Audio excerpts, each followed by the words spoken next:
Hadirin, yang paling menarik, ketika selama sepekan Anda beraktivitas, dikumpulkan oleh Allah di rumah Allah ini, maka Allah subhanahu wa ta'ala mengingatkan kepada kita, dalam selama sepekan beraktivitas itu, berapa di antara aktivitas kita yang sudah menjadi zikir kepada Allah subhanahu wa ta'ala.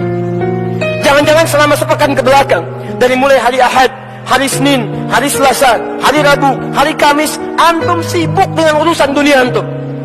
Kadang-kadang berangkat gelap, pulang gelap, lupa dengan sholat, jarang baca Al-Quran, apalagi menghafal Quran, jarang berzikir kepada Allah, tidak ada istighfar, tidak ada doa. Kalau cuma seperti itu, jangankan antum, orang-orang jahiliyah sudah juara pada zamannya. Non-muslim sudah bisa lebih hebat. Kalau cuma mengumpulkan harta benda sebanyak-banyaknya, Qarun lebih kaya dibandingkan dengan antum. Wa inna mafatihahu latanu'u bil husbah, latanu'u bil usbah.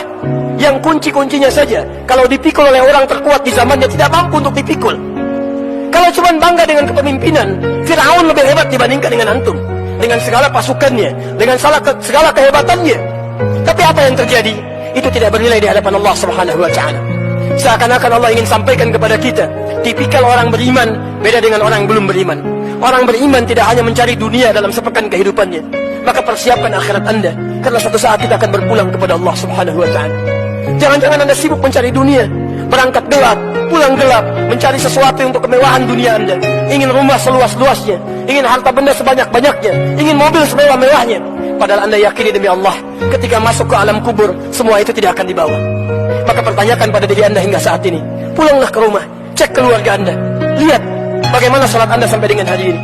Jangan-jangan dari kemarin, untuk yang fardu saja bukan sunnahnya, masih terlambat dikerjakan. Jarang Anda salat di masjid, Quran masih belum dihafalkan, untuk baca masih belepotan. Hadirin, seorang Mu'adh, anak kecil usia 4 tahun, tinggal di kota Asyut, di Mesir. Matanya buta, tidak mampu melihat. Dia memohon kepada ayahandanya, "Ya abati, Bapak, uridul Quran, saya ingin menghafal Quran." Maka difasilitasi oleh ayahandanya, menempuh jarak 20 km dengan kendaraan motor yang sangat sederhana. Masya Allah. Kemudian diajak dia, singkatnya, menemui syekhnya. Dalam perjalanan, Masya Allah, ya, diatur oleh ayahandanya. Setiap di jalan Mu'adh bacakan Qurannya, ayahnya menyimaknya. Begitu demikian sampai dengan kemudian Mu'adh hafal Quran. Mu'adh hafal Quran. Anaknya yang buta hafal Quran, ayahnya mengantar tidak hafal Quran. Tapi yang paling menarik, secara singkat, ketika anak ini sudah hafal Quran, dalam keadaan buta, sanggup menghafal Quran dengan bacaan yang sangat indah itu, tiba-tiba datanglah kemudian seorang reporter dari Kuwait, karena kisahnya viral di media sosial. Datang seorang reporter dari Kuwait, mewawancara anak kecil ini. Kemudian dia berkata, perhatikan kalimatnya, "Ya Syekh Mu'adh, ya Syekh Mu'adh, jika Anda diperkenankan oleh Allah untuk berdoa saat ini, kemudian doa Anda akan dikabulkan oleh Allah, kira-kira apa yang akan dimintakan oleh Anda kepada Allah subhanahu wa ta'ala?" Perhatikan kalimatnya, "Wallahi, demi Allah, wallahi, demi Allah, saya sejak mulai menghafal Quran, dalam keadaan mata saya buta ini, sampai dengan saat ini, kalaulah saya diperkenankan untuk bermohon kepada Allah dan dikabulkan, saya akan meminta kepada Allah 2 hal dalam kehidupan saya. Pertama, perhatikan kalimatnya, wallahi, saya akan minta kepada Allah agar Allah terus membutakan mata saya sampai dengan kiamat. Agar Allah terus membutakan mata saya sampai dengan kiamat. Karena dengan buta mata inilah Allah berikan Quran kepada diri saya. Saya takut kalau kemudian mata saya bisa melihat lagi, tiba-tiba mata saya bisa bermaksiat kembali, melihat yang dilarang oleh Allah subhanahu wa ta'ala, yang dengan itu menghilangkan Al-Quran yang telah saya hafalkan." Anak 4 tahun, matanya buta, tidak bisa melihat, dia menghafalkan Quran untuk menjaga dirinya supaya tidak berbuat maksiat dalam kehidupannya.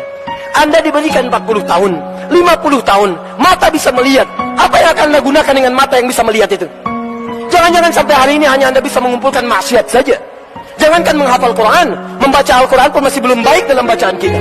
Kalau dengan usia yang diberikan sampai saat ini, Anda belum menyiapkan bekal ibadah juga, dengan cara apa lagi Allah bisa menambah usia Anda? Hadirin, yang kedua ini yang paling indah. Dan disinilah kita akan menutup khutbah kita dengan bermohon kepada Allah subhanahu wa ta'ala. Perhatikan apa yang disampaikan Mu'adh. "Wallahi, saya akan bermohon kepada Allah subhanahu wa ta'ala, jika itu diperkenankan, saat saya datang di hari kiamat nanti, dengan tangan saya bergetar, kaki saya bergetar, Dan saya akan menghadap kepada Allah sendirian, tanpa ditemani oleh siapapun, termasuk ayah saya yang menemani saya. Saya akan katakan kepada Allah pada saat itu, perhatikan kalimatnya, Ya Rabb, Ya Rabb, jika sampai saat ini hamba menghadap kepadamu, masih kurang bekal hamba ya Allah untuk bisa masuk ke dalam surga. Mohon ya Allah, mohon kurangi hukuman hamba ya Allah dengan Quran yang telah hamba hafalkan ini.